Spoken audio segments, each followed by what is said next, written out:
Ұлжалғас экран алдынан кетер емес. Алдымен жарты сағаттай тамашаны тамашалады да, сонан ылғи бір шетелдің киноларын қызықтады. Әсіресе бірін-бірі тырдай етіп шешіндіріп, көлдей төсекке жата кеткен екеудің әрекетін көрген соң мазасы кетті. Жүрегі атқақтай соғып, екі беті дуылдады. Алғашқыда осындай ұятсыз киноларды неге көрсетеді екен деп ойлаушы еді. Енді тағы да жалғастырса қайтеді екен деген тілегін іштей айтып қалды. Бірақ телевизордың барлық каналын сүзіп шыққанымен ондай көріністі кездестіре алмады. Тізесіне басын қойып, ұйықтап қалған азаматты төсегіне жатқызып, өзі де шамды сөндіріп, қасына жантайды. Бір сәт ұйықтап кеткендей болды да, кенет оянып кетті. Содан таң атқанша кірпігі айқасқан жоқ. Көз алдынан жаңа ғана кинодан көргендері қайтадан тізіліп өтті. Денесі бір сып, бір суынды. Үстіндегі көрпені теуіп тастап, астындағы ақжайманы үстіне жапты. Біраздан соң одан тітіркеніп жаурағандай болды да, қайтадан көрпе жамылды. Енді байқады, көрпенің мақтасы іртік-іртік болып түйдектеліп кеткен екен. Ертең сөгіп алып, біраз түтіп, қайта салмасам болмайды екен, деп ойлады. Бұл көрпені Базарбай екеуі үйленгенде шешесі көрші кемпірге қаптыртып, қасына екі көрпеше мен екі жастық қосып, соңынан алып келген еді. Ойлап қараса, оған да 4 жылдай болып қалыпты. Көрпені қайтадан ашып тастады. Қызуы көтеріліп, жүрегі қысылып кеткендей болды. Жаңағы киноны бекер көрдім деп ойлады Ұлжалғас. Кеш болса, жалп етіп сөніп, жарықта сөнбей қалды қасақана. Ақыры болмаған соң жеңіл киініп, ауызғы бөлмеге шықты. Жарықты жағып, кітапханадан әкелген бір-екі кітапты парақтады. Бірақ оқи алған жоқ. Есіне қайтадан Базарбай түсті. Ауылдағы 9 жылдықты бітіріп, қалаға 1 жыл оқыған соң, совхоз орталығындағы мектепке ауысқанда, Базарбай соңғы сыныпта оқитын екен. Онымен көрші ауданға мақта терімге барғанда жақынырақ танысты. Ұзын бойлы, бұйрабас жігіт бір көргеннен айналшықтап соңынан қалмай жүрді де, тез икемдеп алды. Әңгімешіл Базарбай гитараға қосылып әнде айтады екен. Ұлжалғастың мақтасын теріп, қабын арқалап, әй-шәйге келтірмеді. Кеш болса биге сүйреп, одан шығып, мақталыққа қарай қолтыңдап кететінді әдетке айналдырды. Талдардың тасасына апарып құшақтап, сүйіп, есінен тандырды. Сондай бір күні қырманда жиналған мақтаға көміліп, таң атқанша жатты. Енді өмірлік бірге боламыз, деді Базарбай. Енді екеуміз бір адамбыз, бір адамдай болып бірігіп кетеміз. Мына үстіміздегі киімдер бізді бөліп тұрмауы керек. Базарбай жалма-жан киімдерін шешіп, соңынан мұны да шешіндірді. Естісінен айырылғандай болған Ұлжалғастың қарсыласқатын шамасы жоқ еді. Тіпті қарсылық білдіруге ниеттенген де жоқ. Тек екі бұтының арасы пышақ кескендей шым ете қалғанда ғана қатты ауырсынып, төменгерінің қыршып алды. 2 айға созылған мақта терім мерзімі зымырап өте шықты. Ауылға оралғанда оларда 3-4 күн демалыс берілді де сабақ қайта басталды. Көп ұзамай Ұлжалғастың мазасы кете бастады. Басы айналып, жүрегі айныды. Алғашқыда не болғанын қыз түсінген де жоқ. Тағы да 1-2 айдан соң іші томпайып өсе бастағанда 2 қабат болғанын біліп зәресі ұшты. Ешкімге көрсетпей оңашада 2 көзіне ерік берді. Көзінен сорғалаған жас кеудесіне құйылды. Ондай сәтте Базарбай есіне түседі. Ол алғашқы кезде біраз келіп жүрді де, бұл ауруын себеп қылып кездесуге шықпай қойған соң жоламай кеткен. Ұлжалғастың нағашы әпкесінің үйінде тұрушы еді. Әпкесіне жылап отырып шынын айтқаны. Ауылдан әке шешесі келді, айқай шу шықты. Ақыры үлкендер араласып, Базарбаймен қосылды. Әбүйір болғанда ата-енесі жақсы адамдар екен. Совхоз директорына айтып жүріп, Базарбай екеуіне 2 бөлмелі осы үйді алып берді. Жазға қарай өмірге Азамат есімді ұлдары келді. Базарбай мектепті бітіріп, совхозға жұмысқа кірді. Ойы осы араға келгенде, Ұлжалғас бөлменің сол жақ бұрышына орналасқан трюмоның алдына барды. Жөнді ұйықтамағандықтан болар, 2 көзінің айналасы іскен сияқты. Тарқатылған шашы қолбырап кеткен. Айнаға жиі қарап, өзінің көркіне ерекше мән беретін Ұлжалғас жалма-жан тарақты алып, шашын тарап, көзін сүргілеп, бетіне опа жағып, ернін бояп, өзін тәртіпке келтірді.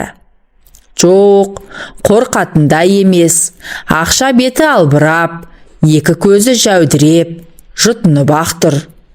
20-дан асып, 21-ге табан тіреген келіншек нағыз зар күйінде. Әттең, қасында Базарбай жоқ. Мектепті бітірген жылы күзде Базарбайды әскерге алып кетті. Военкоматқа жас баласы бар деген анықтама апарып еді. Оған қараған жоқ. Бала 1 жасқа толғанша отсрочка алуға болады екен. Бірақ Базарбай міндетімді тез өтеп қайтайын деп кете барды. Осыдан 1 жыл өткен соң Базарбай командирінен алғыс алып, 20 күндей демалысқа келіп кетті. Ұлжалғас күйеуін тосырқап қалған екен. Кейбіреулердей алдынан жүгіріп шығып, мойнына да асылған жоқ. Қайта Базарбай мұны құшақтай алып, ернінен сүйіп, сағынып жеткенін білдірді. Есесіне барлық қызық түнде оңаша қалғанда басталды. Базарбай 1 жылдың ішінде 2 иығы 4 бақтанып, аяқ қолының бұлшық еттері ойнап, әулетті жігітке айналыпты. Үркектеп қалған келіншегін қойнына алып, құмардан шықты. Ұлжалғас өзінің әйел екенін енді сезінді. Еркектің салмағына езіліп, бойына тараған әлдебір ыстық нәрсенің әсерінен 62 тамыр балқып, ләззат алды. Базарбайды әскерден келгенде тосырқап қарсы алған Ұлжалғас енді қайтып кетерінде сыңсылап жылап, мойнынан тас қылып құшақтап, қимай қоштасты. Бұған дейінгі 1 жыл елеусіз өте шыққан екен. Енді әрбір түн ел көп болды. Сағынып та қалдық қой. Сағынсаң келе бермейсің бе? Кім сені тұсап қойған? Сол аяққа тұсау болып жүрген шіркін құтылмақшымын. Не істейтінсі жоқ, не туған баласы жоқ. Аңдығаным мен, күнде ұрыс, күнде керіс. Енді қайтсын ол бейшара? Соның жағдайын жасаудың орнына сен болсаң жүгіріп маған келесің. Бүйтіп күйдірмеші Ұлжалғас. Мен оны емес, сені сүйемін. Тек сені ғана. Ұзақ үнсіздік орын алды. Айтқанды да, айтпағанды да, не? Бәрі түсінікті еді. Ұлжалғас та кетер емес. Бірақ араларындағы тағы бір адамның тұрғаны анық. Оразбай не істерін білмей, біраз тұрды да қоштасып шығып кетті. Бүгінгі күн ерекше күн болды.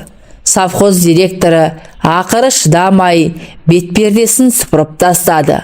Оразбай болса көңілдегісін айтып салды.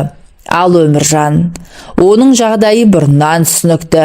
Ендігі таңдау Олжалғастың өзіне қалды. Тағы да 5-6 күн өтті. Күн сәскеге таянғанда Олжалғас сүйретіліп орнынан тұрып төсегін жинады. Қолына сыпырға алып есік алдын тазалады. Азаматқа тостақпен сүт ысытып беріп, қолына бір үзім нан ұстатты. Күндегі әдетімен баланы енесінің үйіне тастап, кітапханаға келді. Бекерақ келген екен, мұны іздеп жатқан ешкім көрінбеді. Әдетте совхоздың партогы, рабочкамы, кейде ауыл советтен немесе аудандық мәдениет басқармасынан өзін әдіскермін деп таныстырып, біреулер бас сұғып, әлдебір мағлұматтар сұрап, жыл сайын көшіріліп жазылатын жылдық жоспардың бір данасын алып кететін. Биыл ол да жоқ. Кітаптарды арқалап әкетсең де мейлің. Тек кітапхананың 10 шақты байырғы оқырмандары іздемесе. Түске таман зілденіп Оразбайдың әйелі келді. Сен менің пайыма көз салғаныңды қашан қоясың? Деп аузына ақ ит кіріп, көк ит шықты. Олжалғас болса, әпшәу, көшеде көрсем көрмегендей өте шығамын. Өзің осында келіп, анда-санда бір-екі кітап алып кететінің. Білесің, маған не дейсің сонда? Байыңызға өзіңіз еге болмайсыз ба? Дейді. Анау бет бақтырар емес. Жанжалдың үстіне совхоз директорының тікпақай хатшысы келіп кірді. Олжалғасқа бір тілім қағаз ұстатты. Бұйрықтың көшірмесі екен. Онда штат кестесінің қысқаруына байланысты кітапханашы Мәмбетбұлова Олжалғас қызметтен босатылады деп жазылыпты. Енді қарайлайтын еш нәрсе қалған жоқ. Есікті құлттап сыртқа шықты. Ауа райы бұзылып, өкпек жел соғып тұр екен. Қаптаған қара бұлт жөңкіліп барады. Олжалғас үйіне қарай лібіп келеді. Жол жөнекей ата енесіне бұрылып, Азаматты да алмады. Үйге кіріп, есігін іштей еліп алды да, шешінбестен төсегіне құлап кетті. Қыстығып ұзақ жылады. Әлдекімдерге лағнет айтты. Бірақ кімге? Көз алдына тағы да Базарбай келді. Тыныш қана оқып жүрген қызды азғырып, ақыры бір баласымен тастап, елден бұрын әскерге кетіп, жоқ, Базарбайға тіл тигізбеймін. Ол өзіне өзі өлім тілемейді. Жоқ, Базарбайдың кінәсі жоқ. Онда Өміржан кінәлі. Ол неге Базарбайдай бола алмайды? Түріне қарасаң әп-әдемі жігіт. Бірақ сондықтан да ол суып қалған наурыз көже, шірік. Анау директор совхозды таратып жеп, енді мұның да дәмін көріп, түкіріп тастамақшы. Арам. Оразбай, жігіт ақ қой, ақ көңіл. Анау қайтынға қайдан тап болған екен? Бақытсыз еркек. Өзін бақытты ете алмаған жанға өзгені бақытты етер ме? Бұған үлкен бақыттың да керегі жоқ. Өз оққан кітаптардай махаббат та күтпейді. Мұның білуінше, шынайы махаббат иелері бақытты бола алмайды. Олжалғасқа салса, тек әншейін өзін ұнататын, отбасына адал, Азамат екеуін асырап сақтайтын ден сау еркек болса, бұл оған әдемі бір қыз туып берер еді. Күн кешкіріп батуға айналды. Екі шекесі солқылдап ауырып барады. Орнынан тұрып, киімдерін ауыстырды. Сыртқа шығып, беті қолын жуып, шай қойды. Таңертеңнен бері нәр тартпағаны есіне түсті. Табаға сарымай шыжғырып, 2-3 жұмыртқа жарып, тамақ ішті. Ойлап, таң атса, әке шешесінің үйіне қайтып көшіп баруға бекінді. Базарбай қайтыс болған соң-ақ іле-шала әкесі келіп көшіріп әкетпекші болған. Бірақ бұл Базарбай екеуі түтін түтеткен қуыршақтай үйлерін қимай қалып қойған. Енді қараса, еркегі жоқ үй азынаған ат қорадан артық емес екен. Әдеттегідей телевизорды да қоспады. Алдамшы нәрсе. Өңкей бір ойдан шығарылған оқиғаларды көрсетеді. Мына өмірде оның біреуі де жоқ. Әсіресе анау шетелдік сериалдар, үлде мен бүлдеге оранып, еріккен, ерегіскен жандар. Ал біздің елде әкім қаралардың алдында өтірік айтып, құлдық ұрған біреулер, күтініп мақтанатындар, бастықтар. Тура біздің совхоздың директоры дерсің. Ұлжалғас Азамат екеуінің киімдерін түйіншіктерге түйді де, қалған заттарды ертең жинастырам деп шамды сөндіріп төсегіне жатты. Артыншақ есік қағылды. Жалмажан үстіне кереует басына ілінген халатын жамылып есікті ашты. Оразбай екен. «Нағып жүрсің?» деп сұрады Ұлжалғас. «Аш есіңді, айтатын әңгіме бар. Ертең айтасың. Бүгін кеш болып қалды. Үйде ешкім жоқ». «Жоқ, ертеңді күте алмаймын. Бүгін айтуым керек. Аш есігіңді». Одан сайын қаттырақ қақты. Ұлжалғастың жүрегі дүрсілдеп кетті. Не істерін білмеді. «Үйіңе қайт, ұят болады. Үйде ешкім жоқ», деді тағы да. Бірақ ешқандай ашу шақыралар емес. «Аш есігіңді», деп Оразбай иығымен итеріп қалғанда жіңішке ілгек жұлынып кетіп, сыңғыр етіп еденге түсті. Есік айқара ашылып кетті. Оразбай ішке кіріп, есікті тарс еткізіп жапты да, бүрісіп тұрған Ұлжалғасты құшақтай алды. «Мен саған келдім», деді алқынып.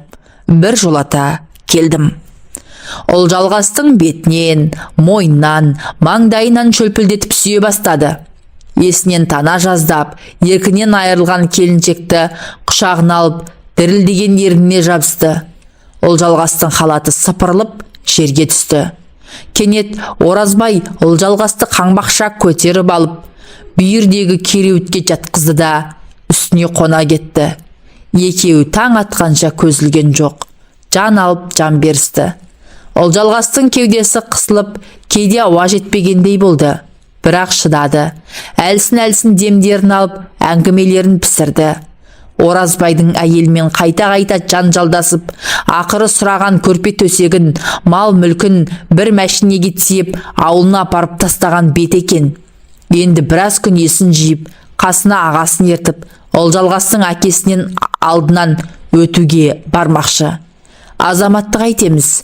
деді Ұлжалғас батылсызданып.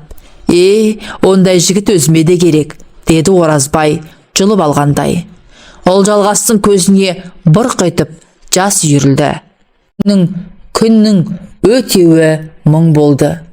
Кеш болды дегенше өзін қоярға жер таппайды. Амалсыздан Базарбайдың суретін қолына алып, мезгіл шөлпілдетіп сүйіп, хат жазатын болды. Бұл да бір дәурен екен.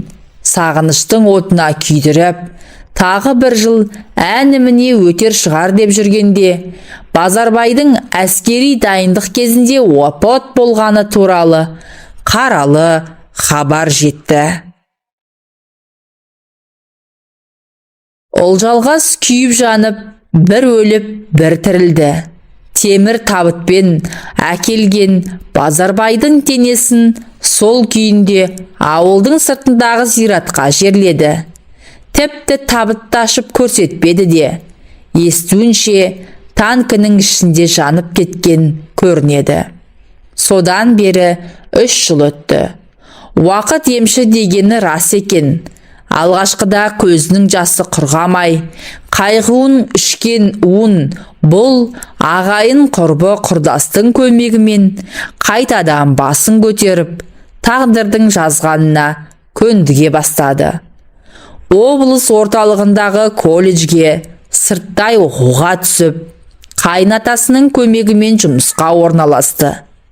Ұлжалғас таңертеңгі шайын ішіп, Азаматты енесіне тастап жұмысқа келді. Кітапхана алдында Өміржан күтіп тұр екен.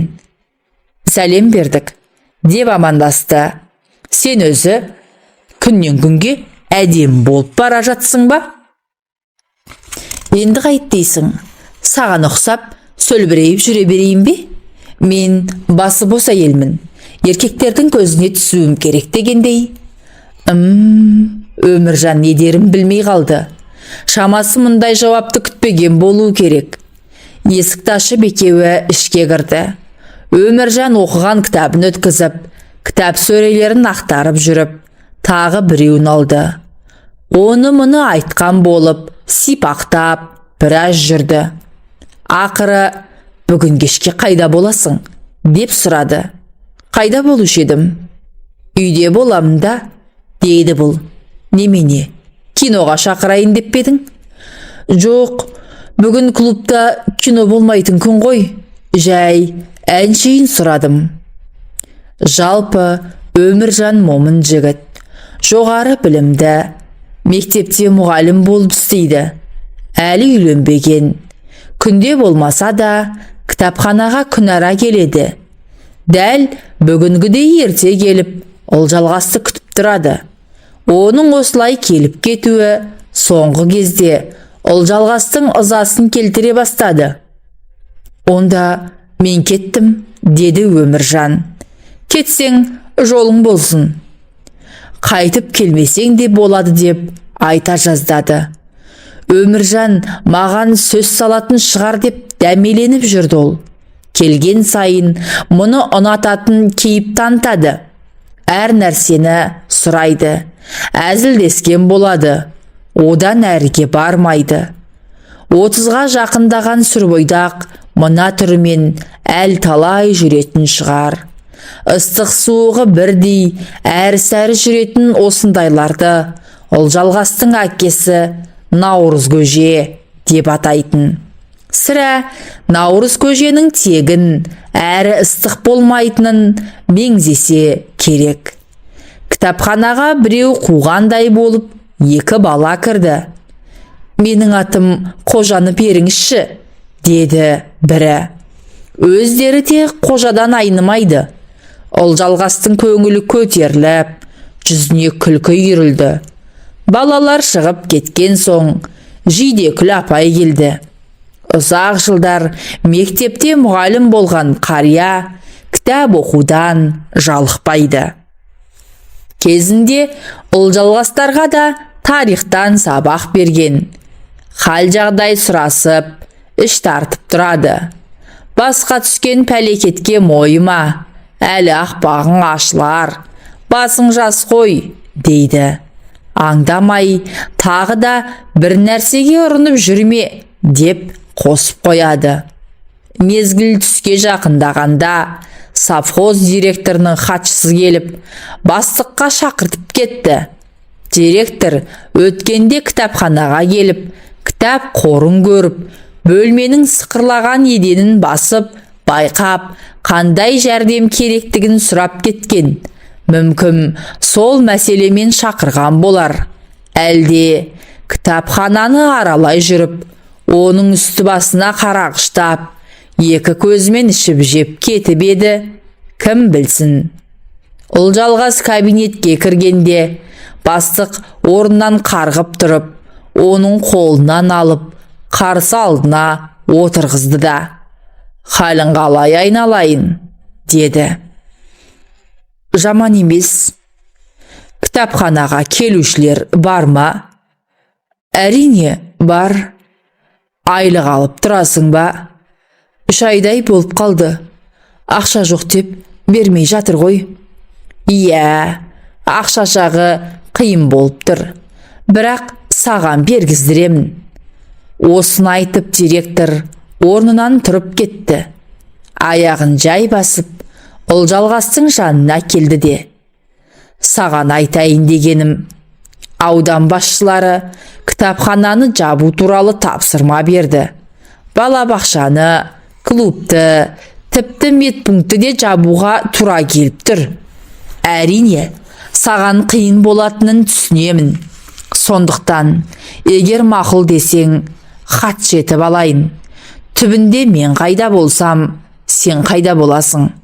Жалғыз қыдырмаймын, деп тоқ еткізді. Ұлжалғас директордың көкейіндегіні бірден түсінді.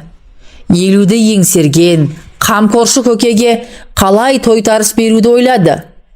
Хатшы қызыңыз бар емес пе? Оны босатып жіберейін. Ойланып көрейін, ата-енеме айтайын, деді ол аузына басқа сөз түспей. Директордың кабинетінен шығып, кітапханаға келген соң, келіншекті қалың ойлар қамап алды. Сонда директордың не ойлағаны бар? Мұны өзіне қуыршақ етіп алмақ па? Қаншалықты қамқорлық көрсетпекші? Жоқ, бір қызықтап, далаға тастап кетпек пе? Ерегіскенде есебін тауып, өміржанға тиіп алғаны дұрыс па? Қанша дегенмен жоғары білімді мұғалім өлтірмейді ғой. Бірақ соның тірі жанға лайықты бір қылығы жоқ. Еркек болып жарытпас. Соңғы сөзді айтып, Ұлжалғас біраз күліп алды.